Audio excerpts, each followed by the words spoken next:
It is a tough one. I mean, for British entrepreneurs, it's far easier than for American entrepreneurs because you guys are taxed on your worldwide income, whereas a Brit or people who aren't taxed on their worldwide income could go to a low tax jurisdiction, stay there for a little while, realize their gains 20, 50, 100, 200, quarter billion, whatever it is, and they would never pay tax on it if they were in a destination where I am, such as Dubai.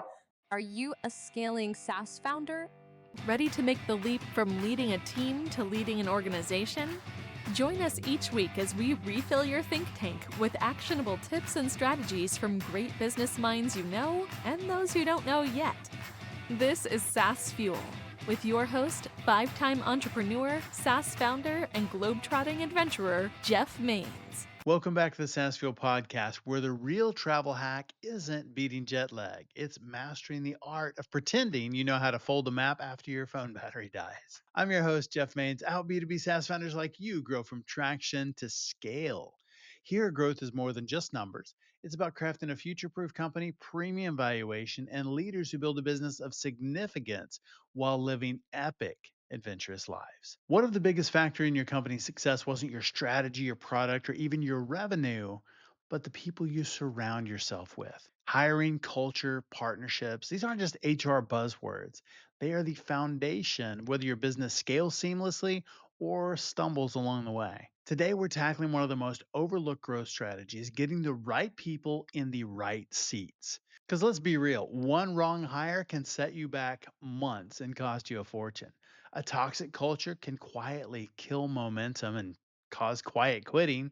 And the wrong business partner, yeah, that can turn into an expensive mistake that you will regret for years. You can probably guess there's a massive mindset difference between company leaders of stagnant companies and those that keep evolving. Which mindset do you have? How do you build a team that actually fuels growth? What does it take to make smart long term investments that create financial stability even in volatile markets? And how do you avoid the all too common trap of trying to time the market instead of playing the long game? That's a tough one. If you want a company that not only survives but dominates your market, built on great people, sound investments, and a rock solid culture, then you won't want to miss this episode. Let's get into it. Our founder on Tuesday was Dan DeGolier, founder of Ascent CFO Solutions. Dan shared how to turn financial chaos into clarity. From avoiding cash flow pitfalls to mastering SaaS metrics, his strategies are a masterclass in scaling sustainably. And our expert guest last week was Blair Bryant Nichols. Blair revealed the secrets to turning public speaking into a strategic growth tool for SaaS founders. From crafting compelling stories that build emotional connections to aligning your personal brand with your company mission. Blair even shared actual insights to elevate your speaking game. Wondering how storytelling and authenticity can unlock new opportunities? If you missed this episode, go back, or either one of those episodes, go back and give them a listen. My guest today is Chris Ball, managing partner at Hoxton Wealth, company he co-founded in 2018. Since its inception, Chris has grown the business from 35 million to over 2.1 billion under management by focusing on people, culture, and sound investment principles. With a background at KPMG and years of global wealth management experience, Chris brings invaluable insights for leaders looking to build resilient, high performing teams. Welcome, Chris Ball. Hey, Chris, welcome to SaaS Fuel. Thanks very much for having me. Great to meet you.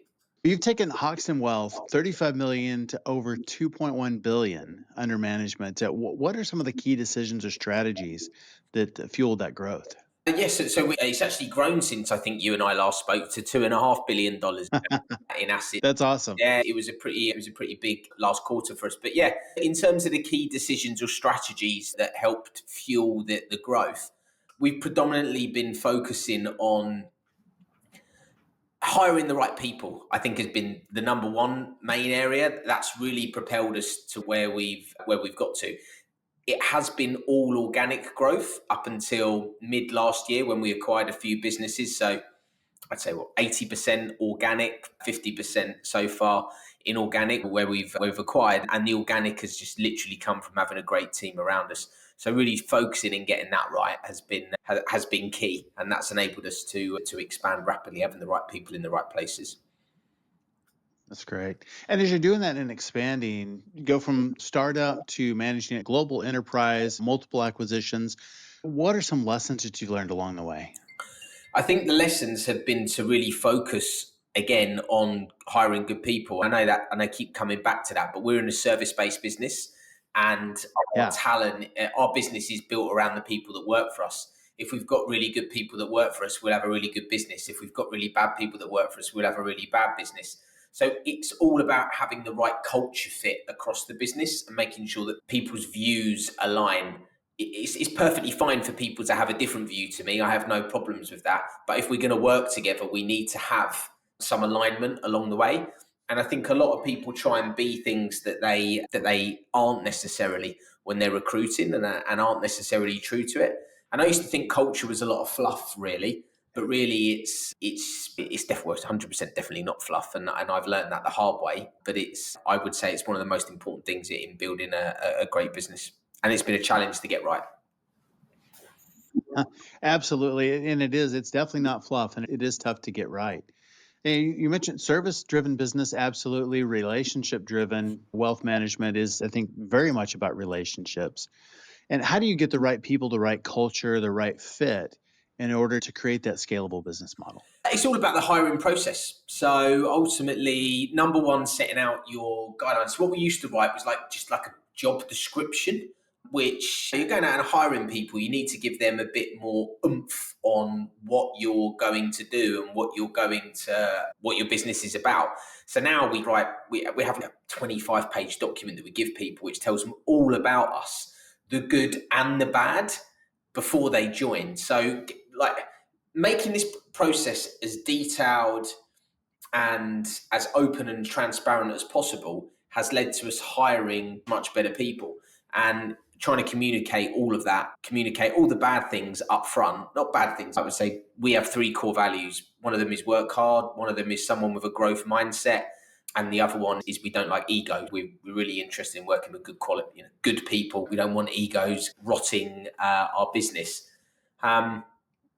But not a lot of people do really want to work hard. They want quite a lot of quality of life, and that's cool. But this isn't the place for them. And some people are very happy just to coast and don't really want to grow in their career. And again, this isn't going to be the place for them. So we push people and we work hard and we grow. And some people like it and some people don't. But I found actually communicating that up front, some people turn around and go, "Oh, I don't actually want to operate like that. That's not for me. I don't want to be in the office past 5. I don't want a call from someone on my weekend." So it's being open and honest and transparent, and I think that's what's led to us having good relationships and a good working culture. That's really good. Yeah, doing that up front saves so much time So much. later on and making sure that you really get people that are the right fits and the expectations are right. Yeah, So they're not expecting one thing coming in and then they experience something else. You just tell them the way it is and you're really finding the right people that buy into that. 100%. I think what we used to do Yeah. at the start, Jeff, is we used to give people a go. So we used to go, "Oh, we'll give them a go and see how it works out." And you actually massively underestimate how costly, not just in terms of a remuneration point, but actually Yes. remuneration of your key people. They're spending time with these people. If it doesn't work out after 6 months, it's 6 months wasted. You got to go again and go through the hiring process again. So yeah, that's something that we've had to get right. You mentioned growth mindset. What does that mean to you? How do you define a growth mindset? Growth mindset to me is someone who's interested in learning and progressing forward. That doesn't mean that they have to be fixated on earning more every year or whatever that is, but it's the want and the need to progress through learning. Someone who thinks they know it all, or someone who thinks that or does just simply doesn't want to learn, just wants to coast and take it easy, is not what we're about. And how I kind of test that is ask them really what personal development that they've done over the past 12 months. And really, what I'm not looking for is not your basic continuous development in terms of just a few online courses. What I'm really looking for is if they've taken themselves out of their comfort zone and gone and done something that's over and above. Maybe they've taken an extra qualification that they didn't need to have. Maybe they've gone on a marketing course because they thought they could help them market themselves better. All these kind of things Sure. that people now do and are open to people. They're the kind of things that we look at. I like that. One of my favorite questions is asking about what book somebody has read recently 100%. or what courses they've taken and actually paid for themselves, not something the company send them to. How are they investing in themselves? 100%. Like investing, if the number one investment you can make, and this is from a wealth manager, is into yourself. Yes, yes. It's got the whole As Warren Buffett says the same thing. The greatest investment is in the mind. 100%, Yeah. 100%. Firm in your own. Yeah. Can't be taxed, can't be confiscated, can't be taken away from you. And you invest in yourself. That's forever. Exactly, exactly. Yeah. We definitely want to make great investments as leaders. What are some of the maybe common financial mistakes business owners, executives making, and how do we avoid those? Look, I think it's very difficult. I see a lot of business owners being very heavily invested in their own business, and that's natural. You started Yes. off and you built up this amazing company, and your sole focus has been on that. And like we said, actually, the ROI on you in your business has been great. And I say this tongue in cheek because if you have a look at some of the world's most richest people, they've bet on themselves and have hardly ever diversified, and they've grown extreme wealth. But they're the Right. success stories. You don't hear about all of the unsuccessful stories. So for me, it's de-risking is what I encourage some entrepreneurs to do: is take some chips off the table and have something that's slightly different to what you do, being your income from your business, all of your equity value is in your business, dividends you're receiving from your business. Some people have their 401ks or RAs tied into their business. It's, it's not a risk off approach. It's probably the best way I'm looking at it. Sure. And that's not to be, some people's risk appetite is really high. It does make sense to try and diversify a bit and to try and invest into things that maybe don't take up a lot of your time. An S&P 500 tracker, MSCI World Tracker, these kind of things are great to grow wealth in and just put a bit away on a monthly basis. There's nothing to do with your core business, but it's a rainy day fund in case something happens. You never know what's around the corner as business owners. It's very difficult to know when to get in and to get out of business, especially if you're in a cyclical industry. And a lot of these times these things are out of your control and you don't see them until it's too late. So giving yourself that safety and comfort blanket is definitely something that you should do. Yeah. I think it's hard as a business owner because you're growing the business, you've invested in yourself, you're seeing a lot of great returns, and maybe you're growing 100% year over year. And one of the things that'll give you a great multiple. And so you can take some chips off the table, but at the same time, you're like, where can I put this and get that kind of a return? And in a lot of cases, you can't. Exactly. And that actually, you don't want to be investing in things that will give you that kind of return as well, because Right. There's definitely risk in that. I'm saying, and do you know what? Because another thing I find is a lot with small business owners as well is what they'll do is they'll go, okay, I've sold my business and I've made a lot of money. And actually, what I'm going to go and do is invest in other small businesses. Now, what we do Right. is that most businesses fail.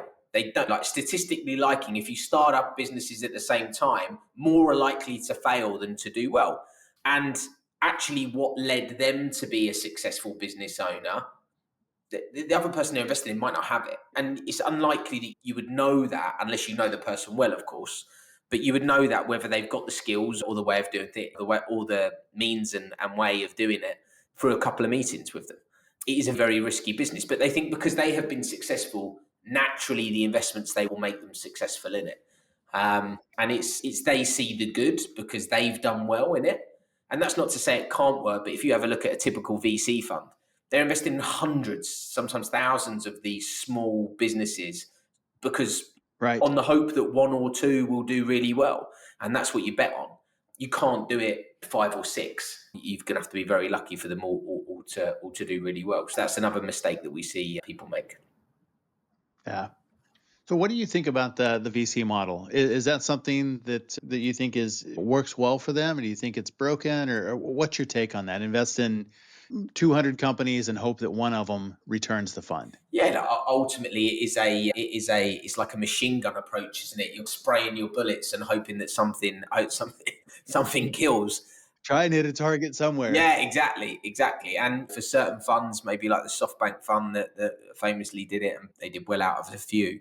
But that is what a VC fund is designed to do. It's very difficult when you're investing in small businesses, but small businesses need VC to be able to grow, and the economy needs it in there. In England, they do it slightly differently. So there are VC funds, but they encourage retail investors and give them big tax breaks to do it. So different places take different ways of doing it. I think it works well. There's probably a lot of people that will say it doesn't work well and that do, but I think like anything in life, whether it's your wife, whether it's your friends, you pick your partners carefully. So a lot of people just want to take money and don't realize all the things that go along with it. And actually what is more Yeah. important for you to do is probably take slightly less in value, but pick a much better partner that's worth it for you. If there's someone offering slightly more, but you think they're an absolute nightmare to deal with, don't take the slightly more, take the slightly less. It seems like Yes. common sense, but when pounds and pence or dollars and cents, It's hard. yeah, it's hard to turn that down. But if you've got to work with them, Yeah. it won't work for very long if you don't get along with them. And some of that is hard to tell as a founder because their job is to woo you and convince you that they're going to be a great partner. And I love it when conversations always start with, yeah, we're not like all those other guys. Yeah, 100%. Yeah, those other VC companies, we're different. Exactly. And they all say, And that's probably something you've got to watch out for. The other ones, when you get into the negotiating phase, did they stick to yes. what they say, or were they trying to change everything? If they're trying to change everything, at that point, run a mile. Don't go through with it. There's other fish in the sea. If they've been happy enough to take it that far, someone else will as well. And that's another common thing. People get so wedded to doing the deal that when they're getting screwed down, they've just got these blinkers on that they've got to do it. A lot of the times you don't have to do it. It's that what we said at the start, picking your partners carefully. Yeah. It's so important. I think partners are far more important than the valuation or the deal structure or anything else. It's the people. 100%. Yeah.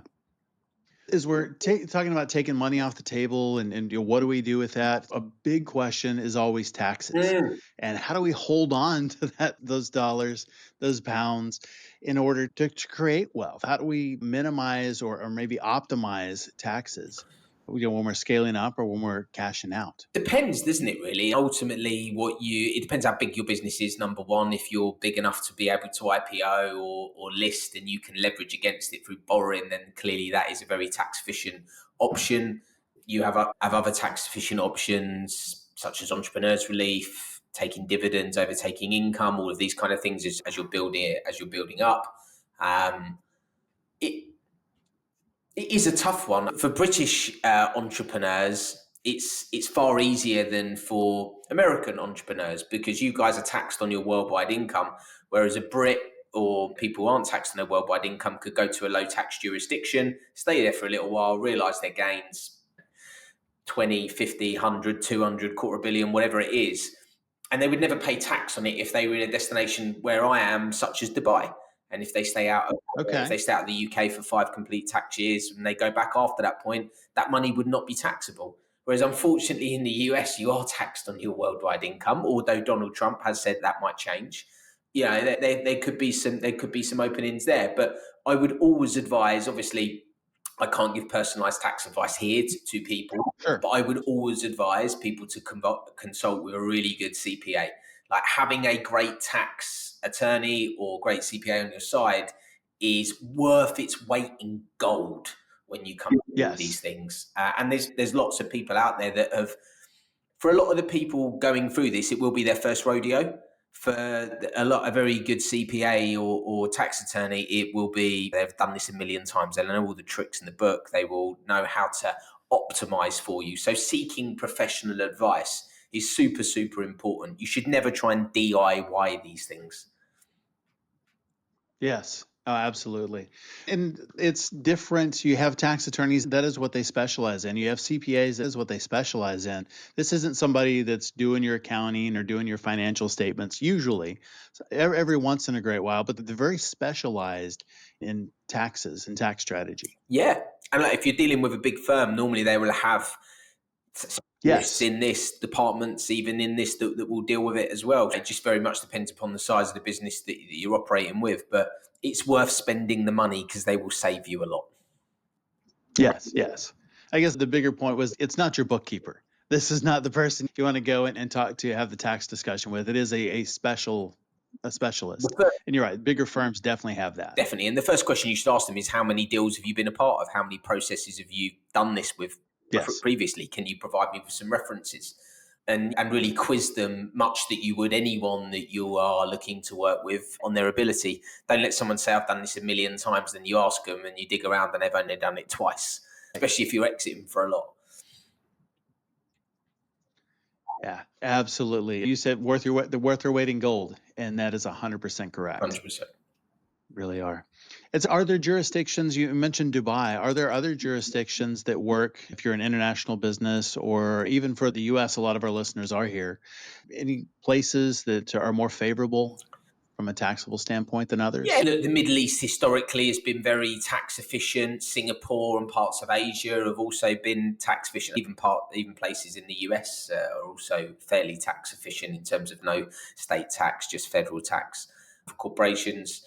Again, it's quite difficult to pinpoint. Switzerland as well is a low tax jurisdiction, just reeling them off here. But Ireland, there's a reason why a lot of big tech companies have been based in Ireland in terms of their more favourable tax regime, stuff like that. So there are various places around the world, and actually, if you think of it, it's a really good way. It's a really good way for a country who's maybe not as economically developed as the United States to attract wealth into their country by offering tax breaks to big corporations who dish out big bonuses, big share incentive plans, share incentive schemes, big pay that they will spend it, and then they will be able to tax it indirectly and through income tax in that economy anyway. And it's, again, I would always speak to someone professionally before I would look to set up. If I did have that appetite, a lot of businesses, a lot of people that you deal with, they will have to be based in the US because just of the consumer base that they're dealing with. And what a lot of people think is if I actually set up in the Middle East, but I actually live in the US or I live in the UK, that's fine because my business is based there. But it's not. You are the controlling function and the center of influence. And ultimately, if you're based in another country, it's likely that actually the domicile of that entity would be based there as well if you're making a lot of the decisions. So really key, again, that you seek proper advice. There's a lot of things that people, again, who try and DIY it, get caught up in and tend to confuse themselves, and happy to assist people if they want to get in touch on that, or definitely point them in the right direction. Super helpful. And you're right. Definitely don't DIY that. Don't DIY. But even simple things like you were saying, just where you're located. If you don't have state taxes in the U.S., it'd be Texas, Florida, Nevada, Delaware, Tennessee, Wyoming. Exactly. Setting up in those states makes a lot more sense than maybe California or New York or some of the high state places with high state taxes. Yeah. And look, I suppose that ultimately it has to be commercially viable and for yourself personally viable as well. A lot of people do get hung up on taxes. You might pay 20% somewhere, but you might be way, way more happy living there than paying 0% and living in Saudi Arabia. True. Instance, like it's very relative to what people want to do. Yes. Yeah, it's hard to beat San Diego weather. So. Yeah. That's.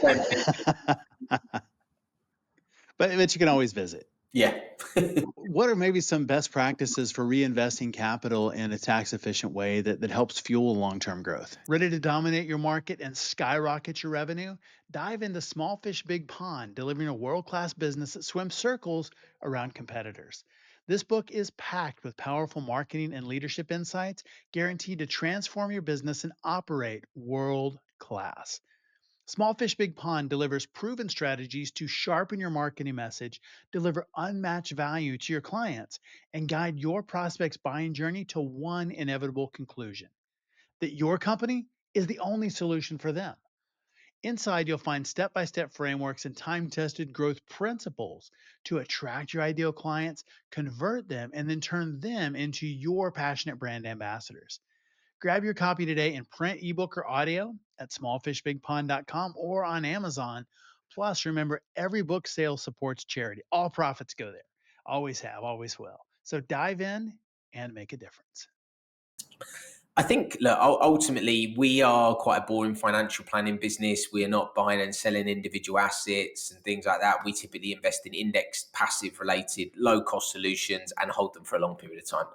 That to me is one of the best ways to invest. Warren Buffett says, I think 90% of his inheritance that will be left to his family will be invested in an S&P 500 tracker. And that's it. They're not giving it to an active manager or anything else like that. Long-term investing and only touching it when you need it is super important. making sure that you have an income from things you don't need to liquidate. So you're not incurring any short-term capital gains tax in the US. You're only long-term capital gains tax. You're maybe living off the income from dividends and things like this, or you've got an income share class that you're living off. All of these kind of things that you want to be looking at. Again, it's very personalized, and it's definitely worth having a chat with an investment advisor in where you are. Make sure that they're a fiduciary, so that their the responsibility for you lies with them. So they have to deal with your best interests at heart. Make sure that's one of the questions that you ask when you're dealing with people. But again, everyone's circumstances are individual, and it's best to speak with someone and get professional advice. You have a way that you like, or a favorite way to track net worth, to track investments, things like that, whether it be an app or software, performance over time? Yeah, our own app.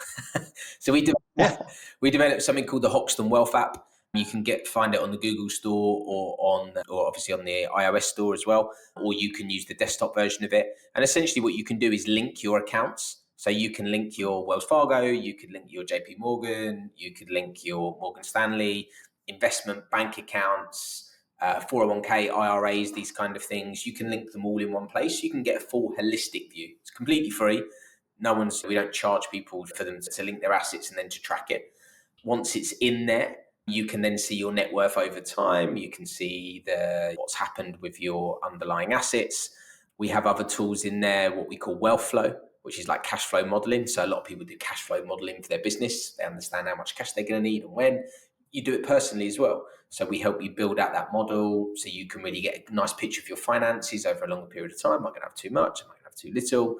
All that kind of good stuff. Yeah, we've developed that completely free for clients and for people that want to be a client, or maybe even they don't want to be a client. They just want to use our software. We're agnostic on it.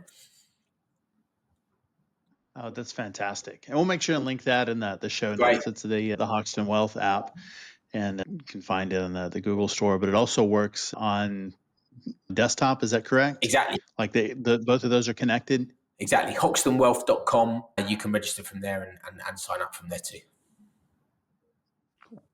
Yeah, we'll definitely make sure and link that in the show notes. Thank you. As we look at the future, we've seen some volatile markets over the last few years. We've seen interest rates go crazy and start to come back down. A lot of different things are happening around the world. Definitely volatility would be the word that comes to mind. What are your top recommendations for maintaining financial stability and growth in good economies and bad? Yeah, look, it's time in the market as opposed to timing. It's very difficult to try and time the market, to try and buy low, sell high. What ultimately happens when you do that is you buy high and sell low. Been there. All of us have, even me, hands up, guilty. Yeah. It is really important that people take it. You look at this from a long-term perspective. If it is short-term, it's probably better off in a checking account that's going to give you a decent interest rate. By short-term, I probably mean 1 to 5 years, I would say. Some people would say you should invest it up to that period. But if you've got an immediate need for it within 5 years, I'd probably keep it in a decent interest-bearing checking account, especially with interest rates where they are at the moment. And then other things should be for longer term investment, and things like target date funds and stuff like that work really well over there too. When people normally come unstuck is where they start panicking and selling, and they get caught up on investor sentiment. You understand, markets are volatile. We live in a very volatile world. Yes. The average return from the 1st of January 2003 to the 31st of December 2022 was 9.8% per annum if you'd invested in the S&P 500.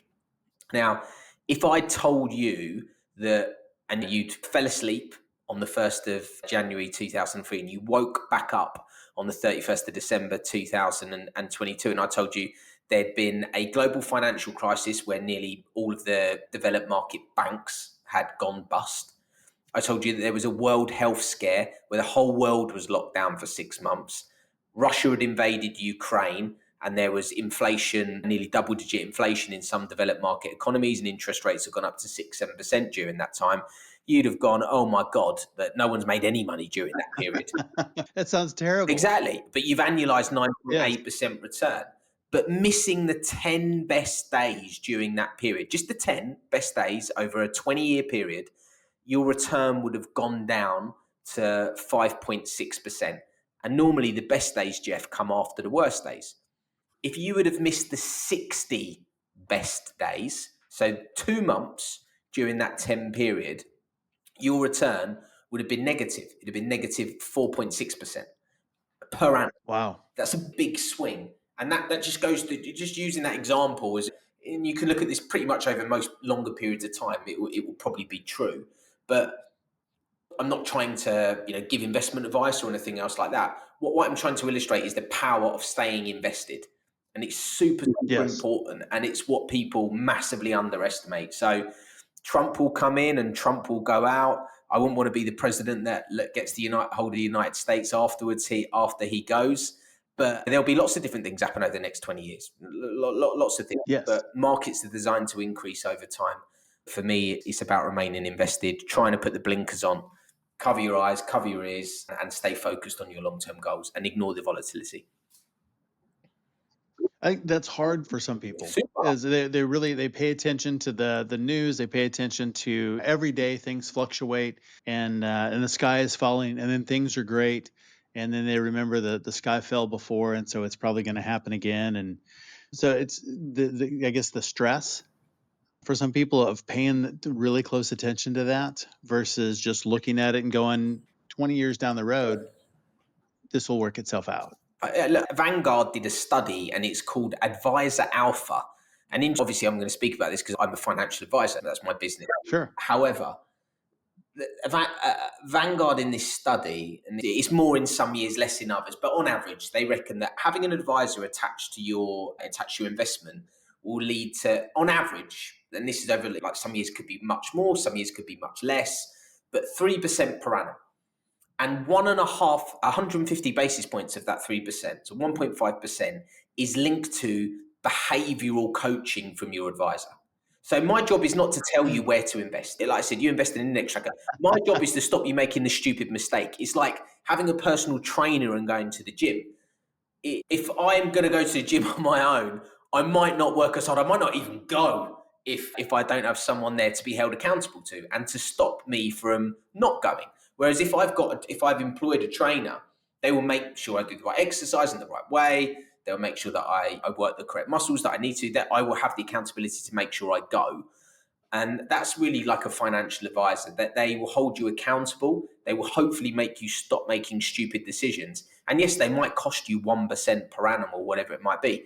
But if they're making you 3% or 2% net over and above what you could get, it's a big saving over time. So it is very difficult when you're doing it on your own to ignore, especially in the age that we live in, Jeff, with so much information being banded at you and thrown at you from all different angles. Your phone's bleeping, your computer screen's going, you've got it on the TV. It's everywhere. So it's very, very difficult.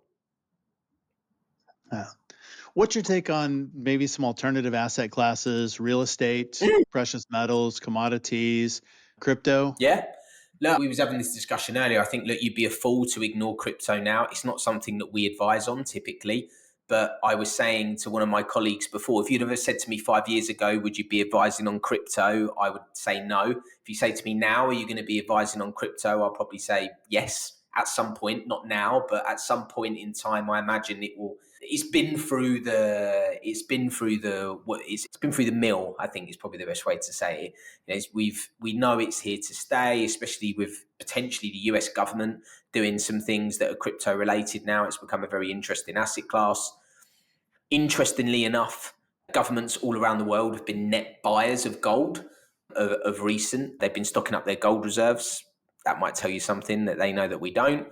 Oil, if you're trading commodities like that, again, very speculative, but the way that the world is structured at the moment, especially the way that we're living and trying to be more sustainable, we would suggest that there's a lower ceiling for oil prices that will come in. Obviously, again, Mr. Trump saying that he's going to turn around some of the Biden's administration's rules on drilling and things like that.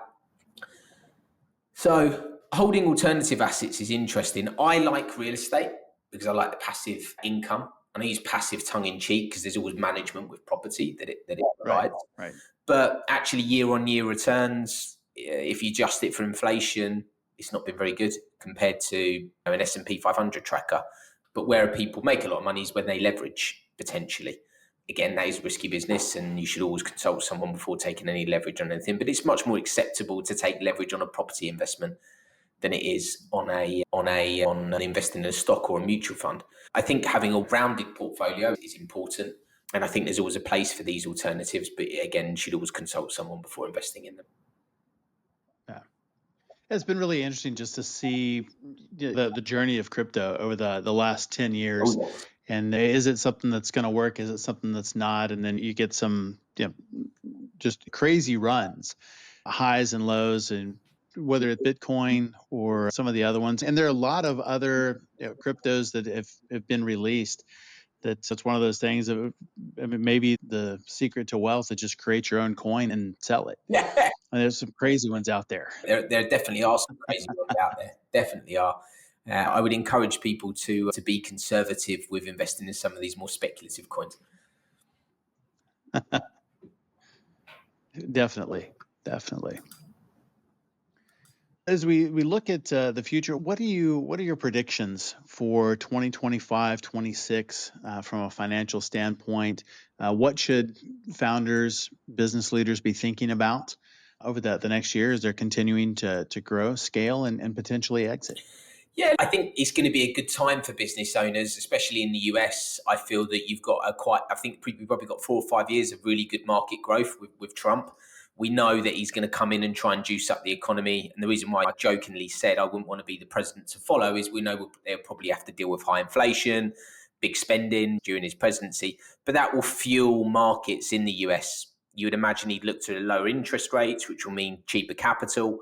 So he's very pro-business, as we know, and loves making deals and, deregulating, as Republicans do in general. So I think for US business, it will be good over the next 4 to 5 years. I think if you're building a business or you're coming up to exit, you've probably got a really nice time ahead of you, because you probably really had a crappy few years in 22 and 23 with what happened in markets. So yes, I think if you're getting your business primed for exit, it could be a very good time to do that, and you could get a good valuation. Again, depends upon whether you're with the business that you're in and the cyclical nature of the industry that you're in and everything else like that. But yeah, I think it's a good time for business. Where can people learn more about you online? Yeah, they can always find out more about me on my LinkedIn account, Chris Ball, Hoxton. If you just search that up on LinkedIn, I'll come up. I'm fairly vocal. They can also go to our website, www.hoxtonwealth.com. Excellent. And we'll make sure to link that in the show notes. It's a great conversation. Thanks for being on SaaS Fuel. Thank you so much for having me, Jeff. It's been a real pleasure. Thank you. Thanks again, Chris, for coming on the show and sharing your insights and resources. You can learn more about Chris at hoxtoncapital.com. As always, all links, highlights, resources, and full show notes are available at saasfuel.com.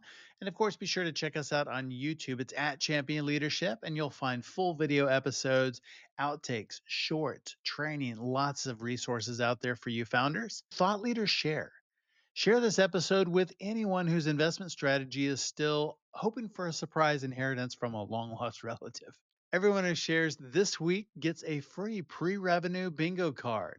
Mark a square every time you hear another founder say, "We're the Uber of something ridiculous." 5 in a row, and you've just lost your shirt. What if your team could turn everyday Slack conversations into actionable company knowledge? Join us next Tuesday as Casper Torno, CEO and co-founder of QuestionBase, shares how AI-powered documentation is changing the way teams collaborate and retain critical insights. And next week on our SaaS Fuel Expert Series, we have Yulia Gorenko, an influencer marketing expert who's built programs for SaaS brands like SE Ranking and Unicheck. Discover how to scale influencer campaigns from 0 to 8 figures and unlock new growth strategies. It's amazing what she's doing over there. Not even something that I had considered. So I will see you next time. And as always, enjoy the journey. Thanks for listening to SaaS Fuel. Full show notes for each episode, which includes a summary, key takeaways, quotes, and any resources mentioned, are available at saasfuel.com. Be sure to follow and subscribe wherever you listen to podcasts. And if you're enjoying the content and getting value from these episodes, please leave us a rating and review at ratethispodcast.com/SaaS Fuel. We'll be sure to read these out on future episodes.